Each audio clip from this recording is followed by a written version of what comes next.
চিত্রে এবিসিডি একটি বৃত্তস্থ চতুর্ভুজ, কোণ এবিসি সমান 85 ডিগ্রি হলে বিপরীত কোণ এডিসি এর মান কত? প্রথমত বৃত্তস্থ চতুর্ভুজ কাকে বলে? যে চতুর্ভুজের 4টি শীর্ষবিন্দু বৃত্তের পরিধিকে স্পর্শ করে তাকে বৃত্তস্থ চতুর্ভুজ বলা হয়। আমরা চিত্রের মাধ্যমে বিষয়টা ক্লিয়ার করি।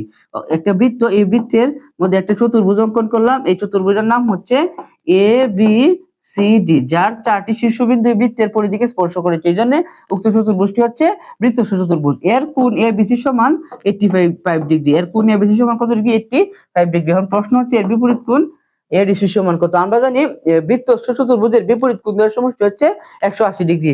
অর্থাৎ কোণ এবিসি প্লাস কোণ এডিসি সমান হবে কত? 180 ডিগ্রি। কোণ এ বি সি প্লাস কোণ এডিসি সমান হবে 180 ডিগ্রি। বা এখন কোণ এবিসি এর মান আছে হচ্ছে 85 ডিগ্রি প্লাস কোণ এডিসি সমান 180 ডিগ্রি। 180 ডিগ্রি এই পাশে আছে কোণ এডিসি, আর এই পাশে আছে 180 ডিগ্রি প্লাস 85 ডিগ্রি।